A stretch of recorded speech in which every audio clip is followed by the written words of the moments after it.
Hey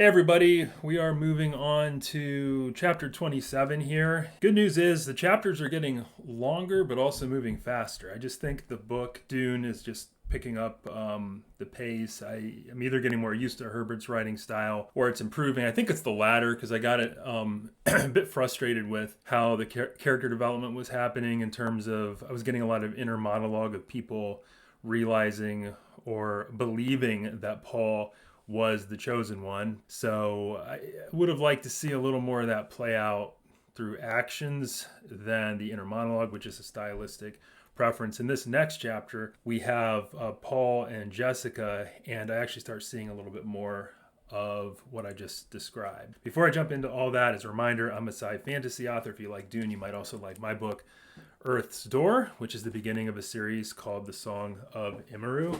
It has a lot of cool sci-fi fantasy elements that you also find in Dune.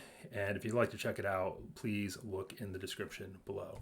But heading back over to Dune here, of which I'm now about halfway through, which is really exciting.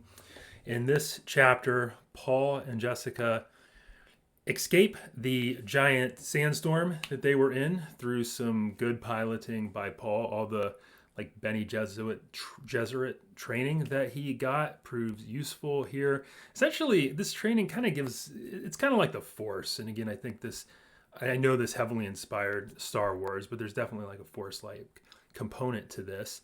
And he ultimately gets the Thopter down into the desert, and he and his mom start running towards sort of a rocky outcrop because they know a worm is going to come at any moment. Paul says, hey, it's actually great that a worm is coming. It's going to eat the Thopter. It's going to eat the evidence that we were ever here, so the Harkonnens won't know where Paul and Jessica escaped to. And of course, they see the sand ripples as the worm heads over to the Thopter. It eats it, but Paul and Jessica find safety. They talk a little bit about what they're going to do. Paul's like, hey, I think we're close to the Fremen. We just got to get over there. Unfortunately, over there is across basically a few kilometer sea of sand, and worms live in there. So they decide to try to head down to the bottom of sort of a rocky cliff area. And to do that, they decide to slide. So Paul slides down, and then Jessica slides after him. But she basically creates a sand avalanche, or anyway. And she's buried. Paul's like, oh no, this is bad. But he knew that her training would cause her to sort of go into a hibernation mode, hold her breath. So he knew he had some time to go save her. And he does go up the incline. He manages to undig her. But in the process, he loses the pack of all the supplies critical for their survival, like the still tent and some other things. So him and Jessica have to figure out how they're going to get that out. Now we have a big number of page sci-fi part where he kind of disassembles a compass and uses some of the alkaline liquid or whatever from that and creates this foam to stabilize the sand on one side of the incline so they kind of dig down, get the pack, pull it out before everything falls back. I'll be honest with you, that part was a little hard to follow. I kind of got the gist, but my imagination really was not fully capturing what was going on there. Anyway, they got the pack back, which was great.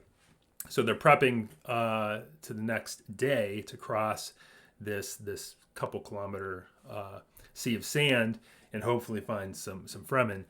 And this is where I thought it was kind of neat because Jessica, I don't know if she's just starting to get used to the fact that, okay, Paul's coming to his own. He's grown from a boy to a man.